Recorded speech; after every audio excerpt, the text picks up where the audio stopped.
Matthieu 22,14 déclare « Beaucoup sont appelés, mais peu sont élus », ce qui indique que le chemin de la foi va au-delà de la simple écoute. Cela nécessite une implication active et une réponse à l'appel divin. Dans Éphésiens 1, 4, 5, il est dit que Dieu nous a élus en lui avant la fondation du monde, pour que nous soyons saints et irréprochables devant lui, et il nous a prédestinés à être ses enfants d'adoption par Jésus-Christ, selon son bon plaisir. Romains 8, 28, 30 décrit le magnifique voyage des élus, ceux qui, connus d'avance par Dieu, sont prédestinés à être conformes à l'image de son Fils. Cette prédestination ne se limite pas à un simple appel, mais implique la justification et la glorification, qui sont des étapes d'un processus divin de raffinement et de transformation. Dans 1 Pierre 2, 9, nous découvrons que nous sommes une génération élue, un sacerdoce royal, une nation sainte, un peuple exclusif à Dieu, avec la mission de proclamer la grandeur de celui qui nous a appelés des ténèbres à sa merveilleuse lumière. Dans l'Ancien Testament, dans Deutéronome 7.6, il est dit que le peuple d'Israël a été choisi par Dieu pour être son trésor personnel, soulignant ainsi sa relation particulière avec lui. Inspirés par ces passages, nous vous présentons les 10 signes qui montrent que vous êtes peut-être un élu, adapté au langage et à la compréhension contemporain, mais toujours aligné sur les principes bibliques. L'un des signes de l'élection est un appel direct, comme ce qui est arrivé à Abraham dans Genèse 12. Lorsque Dieu a appelé Abraham, il a reçu un appel clair et sans équivoque à suivre un chemin établi par Dieu, même si cela signifiait quitter sa terre, sa famille et tout ce qu'il connaissait. Cet appel de Dieu, comme une voix intérieure qui ne peut être ignorée, est semblable à ce qu'Abraham a vécu lorsqu'il a reçu l'ordre de quitter sa patrie et d'aller dans un endroit que Dieu lui montrerait. Abraham obéit sans hésitation, sans savoir exactement où il allait, et c'est un exemple de vraie foi. Imaginez recevoir ce genre d'appel, être appelé à quitter votre confort, votre maison et votre vie telle que vous la connaissez. C'est un grand défi, mais c'est précisément là que se manifeste le signe d'être choisi. Dieu n'appelle pas ceux qui sont préparés, mais il prépare ceux qui sont appelés, et ce processus de préparation est plein d'aventures et de rebondissements. Après l'appel, la vie de l'élu est comme des montagnes russes, pleines de défis apparemment impossibles. Mais dans ces moments-là, la foi de l'élu se renforce, et nous nous souvenons d'histoires comme celle de Josué et des murs de Jéricho, tombés simplement parce que le peuple de Dieu a cru et obéi. Nous ne comprenons pas toujours les plans de Dieu, mais nous savons qu'ils sont parfaits.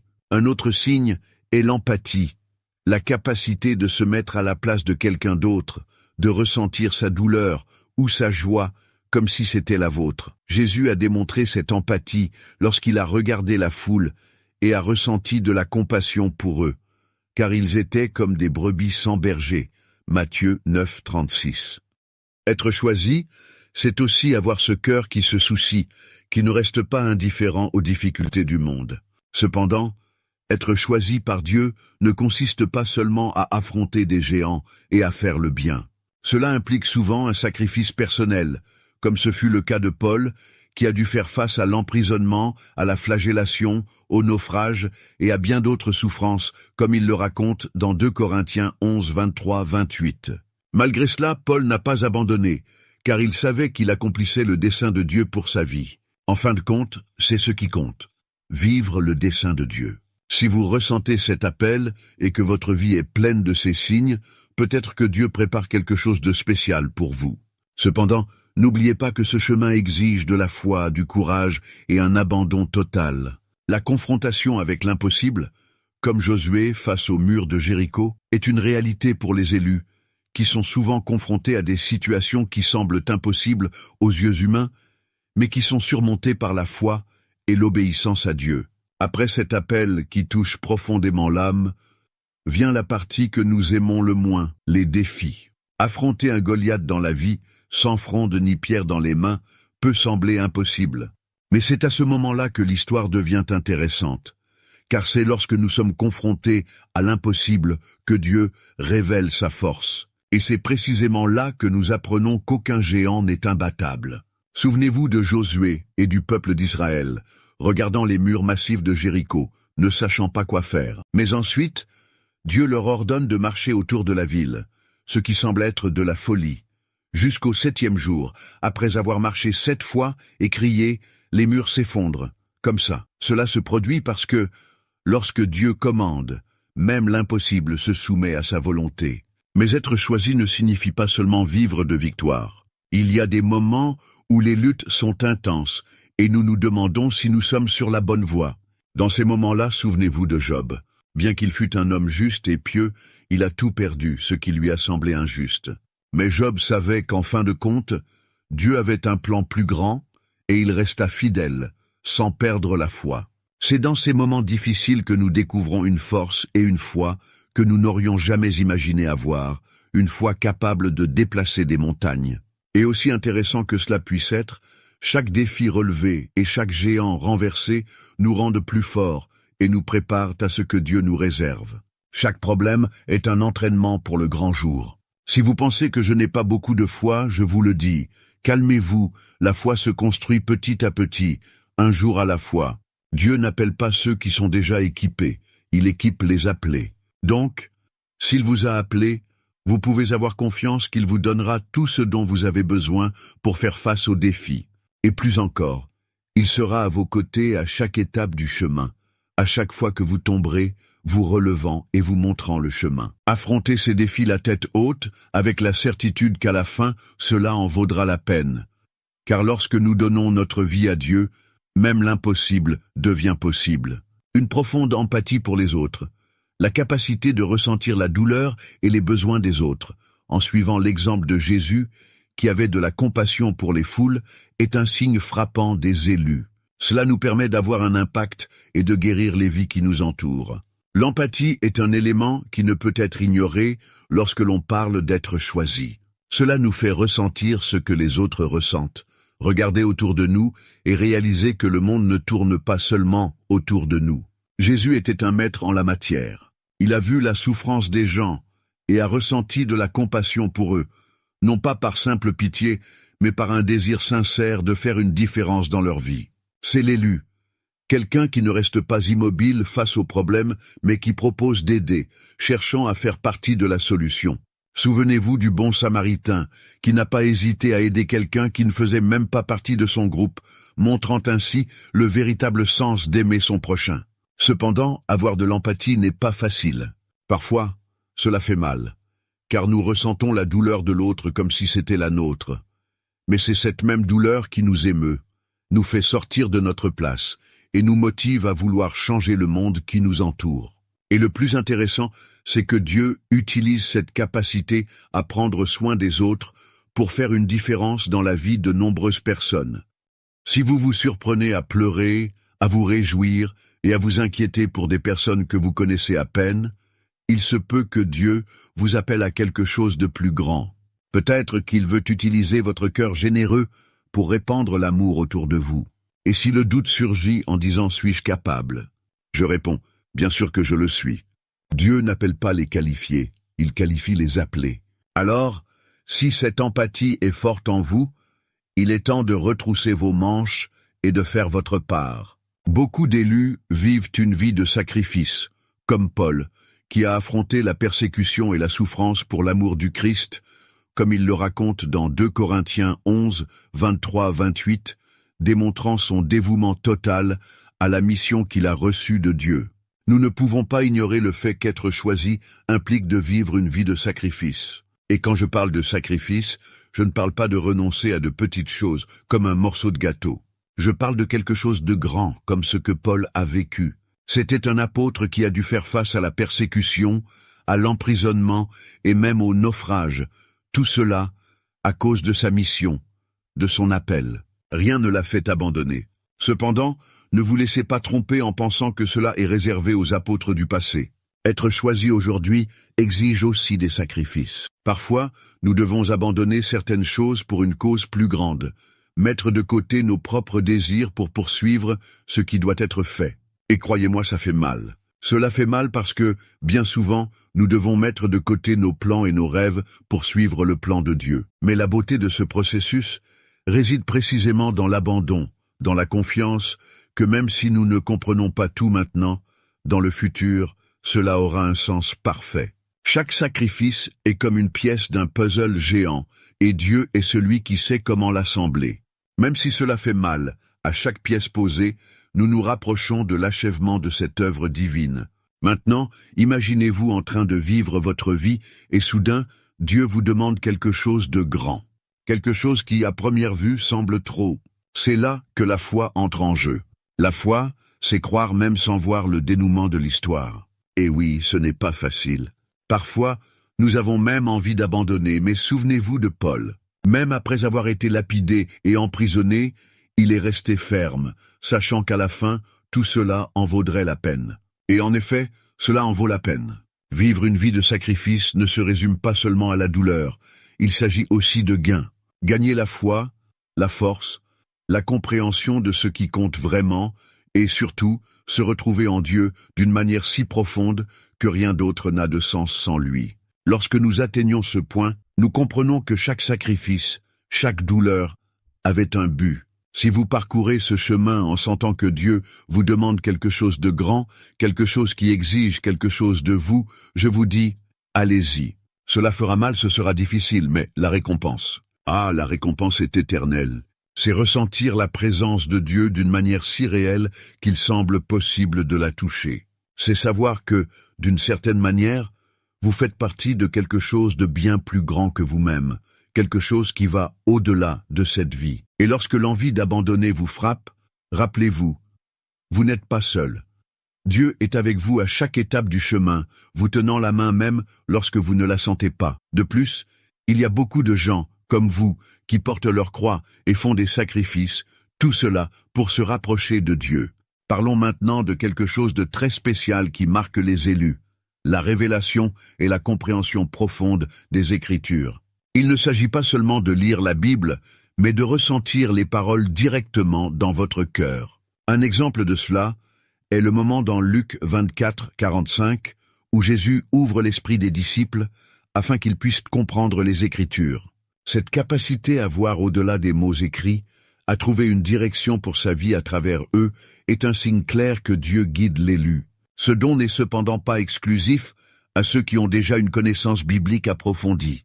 Il s'adresse à tous ceux qui souhaitent écouter, apprendre et être façonnés par la parole de Dieu. Dieu communique avec nous de nombreuses manières, et l'une des plus puissantes est à travers sa parole. Lorsque nous nous ouvrons à ce dialogue, nous commençons à percevoir les choses d'une nouvelle manière. Les histoires bibliques deviennent des leçons de vie, des conseils et des promesses qui nous sont faites. Lorsque vous commencez à comprendre les Écritures de cette manière, votre vie est transformée. Vous trouvez votre objectif, comprenez les défis auxquels vous êtes confrontés et voyez la main de Dieu à chaque étape de votre voyage. C'est incroyablement puissant, c'est comme trouver une carte vers un trésor, et ce trésor est l'accomplissement de votre vie selon le plan divin. Cependant, se plonger dans les Écritures n'est pas seulement un chemin de découverte et de joie. Plus on creuse, plus on se rend compte à quel point il y a encore beaucoup à apprendre et à grandir. Il s'agit d'un processus continu et il y aura des moments difficiles. Dans ces moments-là, il est essentiel de se rappeler que Dieu ne choisit pas ceux qui sont qualifiés, mais qualifie ceux qui sont appelés. S'il a éveillé en vous le désir de connaître sa parole, il vous fournira certainement tout ce dont vous avez besoin pour avancer. Alors, si vous vous retrouvez de plus en plus immergé dans les Écritures, découvrant des vérités que vous n'aviez pas réalisées auparavant et sentant Dieu vous parler dans chaque verset, c'est un signe clair que vous êtes sur le chemin qu'il veut pour vous. Dieu vous façonne et vous prépare pour ce qu'il a prévu pour votre vie, quelque chose de vraiment grand. Je vous encourage donc à vous lancer sans crainte dans ce voyage de découverte de Dieu à travers sa parole, car c'est ce qui vous guidera, vous soutiendra et vous fortifiera, peu importe ce que l'avenir vous réserve. Cela entraîne une transformation de vie, un changement profond comme celui de Saul, qui est passé du statut de persécuteur des chrétiens à celui d'un des plus grands apôtres.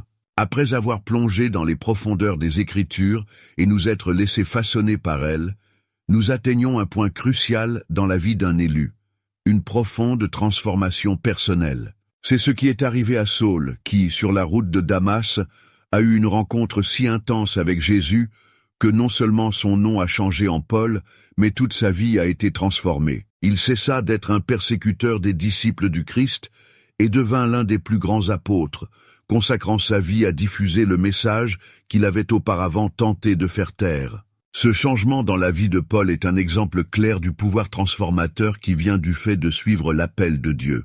Lorsque Dieu choisit quelqu'un, non seulement il l'appelle, mais il le transforme aussi. Et cette transformation est profonde, elle modifie nos structures, nos croyances et même notre identité. Il ne s'agit pas d'un changement superficiel. C'est quelque chose qui change complètement la façon dont nous voyons le monde et nous-mêmes. Cette transformation n'est pas toujours facile. Parfois, nous avons l'impression que nous sommes déconstruits afin que quelque chose de nouveau et de meilleur puisse être construit en nous. Il peut y avoir des moments de doute, d'incertitude et même de douleur, mais à chaque étape de ce processus, nous nous rapprochons de ce que Dieu a prévu pour nous. Nous devenons plus forts, plus sages et plus compatissants. La plus belle chose dans ce voyage est de réaliser que, même dans les moments difficiles, nous ne sommes pas seuls. Dieu est avec nous, nous façonne, nous guide et nous fortifie. Il voit la situation dans son ensemble et connaît la fin de l'histoire, et chaque pas que nous faisons sous sa direction nous rapproche de cette destination. Par conséquent, si vous sentez cette transformation se produire dans votre vie, si les choses que vous valorisiez autrefois n'ont plus le même poids, si vous voyez le monde avec des yeux nouveaux, c'est un signe que vous êtes sur la bonne voie. Dieu travaille en vous, vous préparant à quelque chose de grand. Même si le processus peut être difficile, le résultat sera une vie alignée sur le dessein divin, pleine de sens et d'épanouissement. Alors continuez d'avancer, même lorsque le chemin semble incertain. Gardez confiance, même lorsque vous ne comprenez pas tout, car l'œuvre que Dieu commence, il est fidèle à l'achever. Et à la fin, quand vous regarderez en arrière, vous verrez que chaque étape et chaque défi était nécessaire pour faire de vous la personne que vous étiez destiné à être. Après avoir traversé cette profonde transformation personnelle, nous arrivons à un point essentiel du cheminement de l'élu, la prière et l'intercession puissante. Il s'agit d'une connexion directe avec Dieu, où nous plaçons devant lui non seulement nos besoins, mais aussi ceux des autres. C'est comme Moïse, qui n'a pas hésité à intercéder pour le peuple d'Israël. Lorsqu'il gravit le mont Sinaï, il se trouva face à face avec le Seigneur et lança un appel en faveur de ceux qui s'étaient égarés. Pensez-y, ce n'est pas n'importe quelle conversation, c'est une conversation à cœur ouvert avec le Créateur de l'univers. Et lorsque nous commençons à prier de cette manière, les choses commencent à changer, non seulement autour de nous, mais aussi en nous. L'intercession nous fait sortir des projecteurs et met l'accent sur les autres, élargissant ainsi notre capacité à aimer et à nous donner. Prier pour les autres, intercéder pour ceux qui traversent des difficultés, est l'un des plus grands actes d'amour que nous puissions offrir. Il existe des signes clairs qui montrent que nous suivons véritablement les traces de Jésus, qui a vécu sa vie sur terre en servant et en aimant les autres sans condition. Mais ne pensez pas qu'il suffit de parler à Dieu. L'intercession est une bataille spirituelle. Il s'agit de se tenir à la brèche, de combattre dans les royaumes célestes pour ceux qui ne peuvent pas se battre pour eux-mêmes. C'est sérieux. Dans certaines situations, nous ressentons un poids et une responsabilité, mais aussi une joie énorme, car nous savons que nous faisons une différence dans la vie de quelqu'un, même si nous ne voyons pas les résultats immédiatement. Alors, si vous vous retrouvez souvent à genoux, le cœur rempli de demandes, non seulement pour vous-même, mais surtout pour les autres, sachez que vous êtes sur la bonne voie. Cette volonté d'intercéder est un signe clair que Dieu vous utilise comme un canal de bénédiction, quelqu'un qui se soucie vraiment des autres. Restez donc ferme dans cette mission et ne sous-estimez pas la puissance de la prière. Dieu entend chaque mot, voit chaque larme et connaît la sincérité de votre cœur. En son temps, les réponses viendront. Êtes-vous prêt à poursuivre ce chemin d'intercession et d'amour pour les autres? La résistance à la tentation est un autre test important, démontrant l'intégrité et une foi inébranlable. Comme Jésus l'a fait dans le désert, en affrontant directement les tentations, en rejetant chacune d'elles avec la parole de Dieu, il nous a montré que, quelle que soit la difficulté du défi, avec la foi et la connaissance de la parole de Dieu, nous pouvons surmonter n'importe quelle situation. La tentation se présente sous de nombreuses formes. Elle peut être le désir d'abandonner lorsque les choses deviennent difficiles, ou la solution de facilité qui apparaît lorsque la pression est forte. Mais résistez, restez ferme. Cela montre la force de votre foi et combien vous êtes prêt à suivre le chemin que Dieu a préparé pour vous, même s'il semble le plus difficile. Résister à la tentation ne consiste pas seulement à dire non une fois et c'est tout, c'est un combat quotidien. C'est choisir de suivre les enseignements de Jésus chaque jour, en renouvelant sa foi chaque matin. Et, chaque fois que nous parvenons à résister, notre relation avec Dieu se renforce, devient plus solide et plus profonde. Cependant, personne n'est parfait. Parfois nous tombons, et c'est là que la grâce de Dieu intervient. Il est toujours prêt à nous pardonner, à nous relever et à nous remettre sur le chemin. L'important est de ne pas abandonner, d'apprendre de ses erreurs et d'avancer, plus sage et plus déterminé. Alors, si vous vous trouvez dans cette lutte constante contre les tentations, en les affrontant avec la parole de Dieu et en cherchant à vivre selon sa volonté, sachez que vous êtes sur le bon chemin. Cette endurance fait partie du cheminement de chaque personne choisie, et la récompense est une relation de plus en plus intime avec Dieu, une foi inébranlable et une vie qui reflète l'amour et les enseignements du Christ. Ne vous découragez pas, restez fort, continuez à vous battre, car à chaque défi surmonté, vous faites un pas de plus dans votre cheminement spirituel. Et sachez qu'à chaque étape de ce chemin, Dieu est avec vous, vous fortifie, vous guide et vous aime. Nous arrivons maintenant à un point essentiel du parcours des élus, le leadership inspirant. Être capable de diriger et d'inspirer les autres à suivre le chemin de Dieu, en les influençant positivement, est une indication claire que l'on vit un dessein divin. Pensez à Néhémie qui, voyant les murs de Jérusalem détruits, ne s'est pas conformé et a pris l'initiative. Il a rassemblé le peuple et même face à l'opposition et aux défis, il a reconstruit les murs. Néhémie n'a pas seulement dirigé un projet de construction, il a inspiré tout un peuple à se rassembler pour une cause plus grande. C'est cela être un leader inspirant. Le véritable leadership est la capacité de voir au-delà du présent, de rêver de ce qui n'existe pas encore, mais qui peut devenir réalité. Il s'agit d'infecter les gens avec ce rêve et de les motiver à marcher ensemble, même face à l'incertitude et aux difficultés. Diriger, c'est avoir la sensibilité de comprendre les besoins des autres, d'écouter, d'être présent, démontrant que le vrai leader est celui qui sert. Le leadership dans le royaume de Dieu consiste davantage à servir qu'à être servi. C'est placer les besoins des autres avant les siens, en montrant l'exemple, l'amour et la compassion. Jésus en fut le plus grand exemple, lorsqu'il lava les pieds de ses disciples, montrant ainsi qu'il n'était pas venu pour être servi, mais pour servir. Alors, si vous vous voyez dans ce rôle, essayant d'inspirer et de guider ceux qui vous entourent vers un but plus grand, et que vous êtes prêt à servir et à aimer, même lorsque c'est difficile, sachez que vous reflétez le cœur de Dieu. C'est être choisi pour diriger, pour faire une différence dans le monde, pour montrer la voie par votre exemple. Cependant, diriger de cette manière n'est pas simple.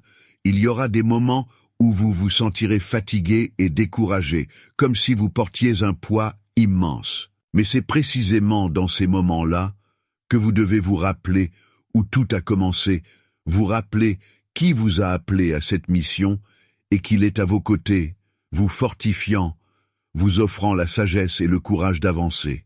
La paix inexplicable est l'un des plus grands cadeaux que l'élu puisse expérimenter. C'est une paix qui dépasse l'entendement humain, fruit de la confiance en Dieu, comme le décrit Paul dans Philippiens 4:7. Cette paix intérieure agit comme un phare, guidant et gardant l'élu ferme dans son dessein divin. La paix qui surpasse toute compréhension apporte la tranquillité au milieu de la tempête. Même lorsque tout autour de vous semble s'effondrer, vous ressentez un calme intérieur, la certitude que tout ira bien. Comme le dit Paul, « Et la paix de Dieu, qui surpasse toute intelligence, gardera vos cœurs et vos pensées en Jésus-Christ. » Imaginez être au milieu d'un gros problème et pouvoir quand même sourire et dormir paisiblement.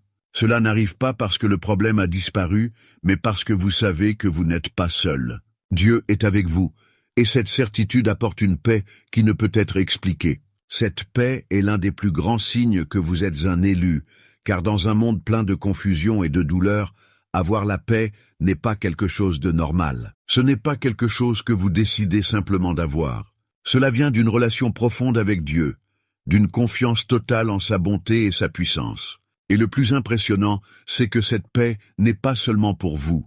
Cela déborde et infecte tout le monde autour de vous. Dans un monde où les gens sont toujours pressés et stressés, votre paix se démarque, amenant les autres à se demander ce que vous avez qu'ils n'ont pas. C'est votre chance de leur montrer l'amour de Dieu et d'être une lumière au milieu des ténèbres. Si vous ressentez cette paix, même lorsque la logique suggère que vous devriez être désespéré, soyez reconnaissant. C'est Dieu avec vous, vous assurant que quoi qu'il arrive, il a le contrôle. Et c'est cette foi qui nous maintient fermes, qui nous rend vraiment libres. Alors, dans les jours difficiles, souvenez-vous de cette paix. Cultivez votre relation avec Dieu. Plongez-vous dans la prière, dans la lecture de la parole, et laissez la paix qui surpasse toute intelligence être la boussole de votre vie. Sachez qu'avec Dieu à vos côtés, il n'y a pas de tempête qui ne passe, ni de nuit qui ne prenne fin. Préparez-vous à continuer à vivre dans cette paix inexplicable, ferme dans la foi et l'amour de Dieu. Avec un cœur rempli de gratitude, affrontons tout ce qui se présente à nous, sachant qu'en fin de compte, tout concourt au bien de ceux qui aiment Dieu. Vivons la vie à laquelle nous sommes appelés, avec paix et courage. Chacun de ces signes, reflétés dans les récits bibliques, montre comment Dieu agit de manière unique dans la vie de ceux qu'il choisit à des fins particulières. Ne vous laissez pas tromper en pensant qu'être choisi par Dieu est synonyme d'une vie sans problème. Bien au contraire, être choisi, c'est s'engager dans un voyage plein de foi. L'obéissance est, sans aucun doute, une grande transformation. Il s'agit d'accepter l'appel divin, de mettre le courage en premier et de faire confiance à Dieu comme protection. Imaginez-vous au milieu de votre journée et soudain, vous réalisez que Dieu a un plan unique pour votre vie. Peut-être ressentez-vous des papillons dans l'estomac, cette peur de l'inconnu, mais c'est exactement à ce moment-là que le voyage commence, car suivre le dessein de Dieu n'est pas comme suivre une carte au trésor où le X marque l'endroit. C'est plutôt une boussole qui vous indique la bonne direction, mais vous permet de déterminer le chemin par vous-même. Ce chemin est plein de hauts et de bas. Il y aura des jours où vous vous sentirez au sommet du monde, confiant que vous faites exactement ce à quoi vous avez été appelé, mais il y aura aussi des moments où vous vous demanderez si vous avez vraiment compris votre vocation ou si vous avez peut-être emprunté la mauvaise voie.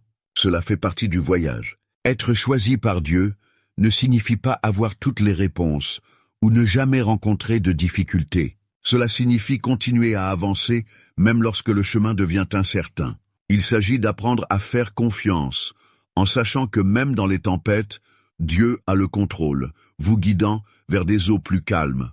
Alors, si vous vous reconnaissez dans ces signes, si vous sentez l'appel toucher votre cœur, préparez-vous. Le voyage ne sera pas facile, mais il sera certainement l'un des plus incroyables de votre vie.